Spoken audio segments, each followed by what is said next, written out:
할렐루야. 오늘은 8월 20일 주일입니다. 오늘 우리에게 주신 하나님의 말씀은 예레미야 23장 5절에서 6절 말씀입니다. 제가 봉독하겠습니다.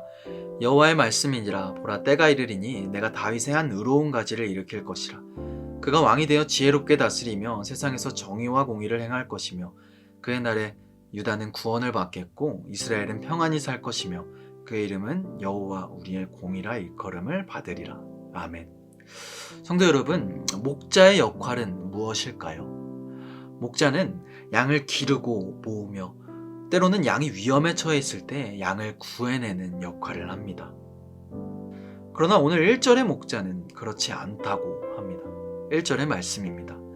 여호와의 말씀이니라. 내 목장이 양떼를 멸하며 흩어지게 하는 목자에게 화 있으리라. 아멘. 1절의 목자는 양을 멸하고 흩어지게 한다고 합니다.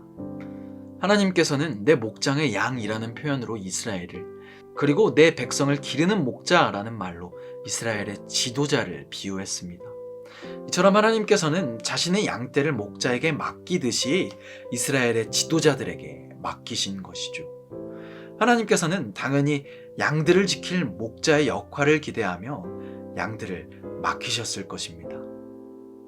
그러나 그들은 백성들이 그릇된 길로 가도록 가만히 내버려 두었습니다. 그들은 백성들에게 거짓 안전을 주장했고 거짓 신을 신뢰하며 무지하고 탐욕스러운 백성이 되도록 했습니다. 이런 지도자들의 모습에 하나님께서는 오늘 심판을 선고하십니다. 오늘 3절과 4절의 말씀입니다. 내가 양떼에 남은 것을 그 몰려갔던 모든 지방에 모아 다시 그 우리로 돌아오게 하리니 그들이 생육이 번성할 것이며 내가 그들을 기르는 목자들을 그들 위에 세우리니 그들이 다시는 두려워하거나 놀라거나 잃어버리지 아니하리라. 여호와의 말씀이니라. 아멘. 성도 여러분, 하나님께서는 이스라엘을 그릇된 길로 이끌었던 남유다의 왕들과 지도자들을 심판하시겠다 말씀하셨습니다. 그들은 백성들이 잘못된 길로 가는 것을 저지하지는 못할 망정 그들을 옳지 못한 길로 가게끔 부추겼으니 이는 당연한 말씀입니다. 하지만 그럼 남은 자들은 어떡할까요? 그들이 심판을 받는다고 해서 백성들이 포로로 잡혀가지 않지 않을 것이고 그들이 멸망당한다고 해서 백성들이 하나님과 이전의 관계로 돌아갈 수는 없을 것인데 그럼 하나님께서는 그들을 모두 버리시는 걸까요? 목자를 잃어버린 양떼는 각각 흩어져 살다 얼마 못 가 죽을 것입니다. 양떼에겐 새로운 목자가 필요하죠.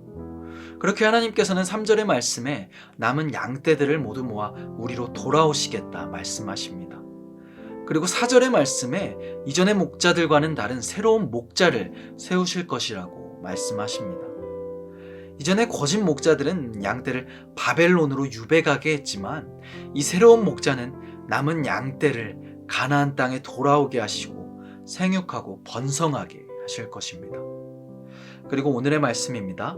여호와의 말씀이니라. 보라, 때가 이르리니 내가 다윗에게 한 의로운 가지를 일으킬 것이라.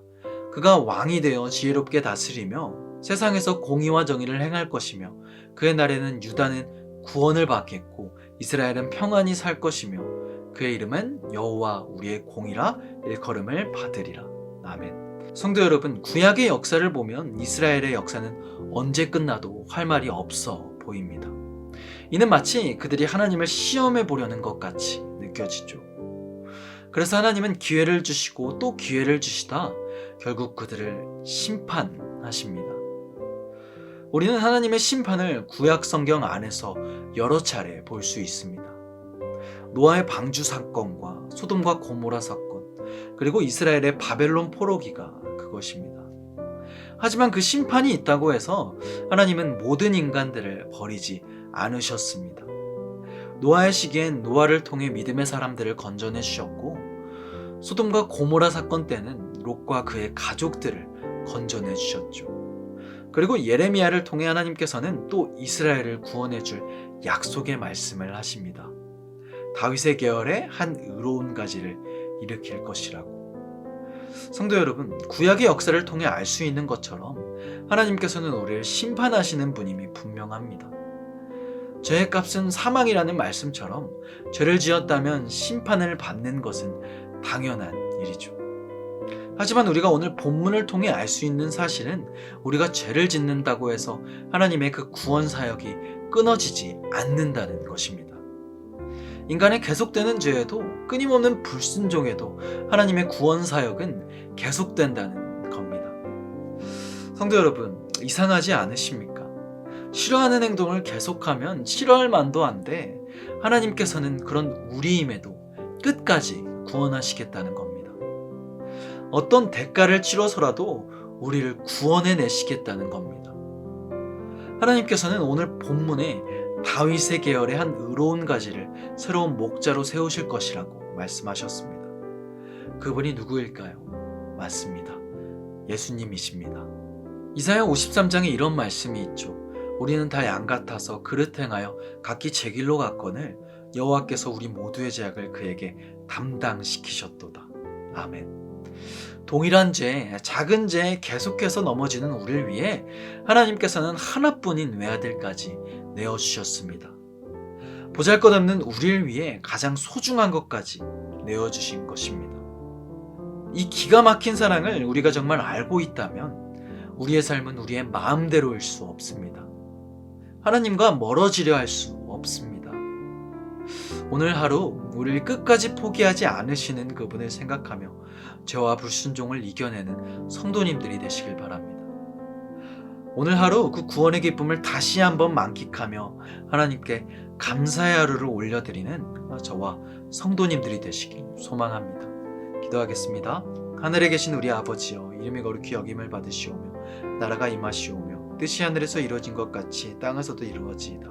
오늘 우리에게 일용할 양식을 주옵시고 우리가 우리에게 죄 지은 자를 사하여 준 것 같이 우리 죄를 사하여 주시옵고 우리를 시험에 들게 하지 마시옵고 다만 악에서 구하시옵소서.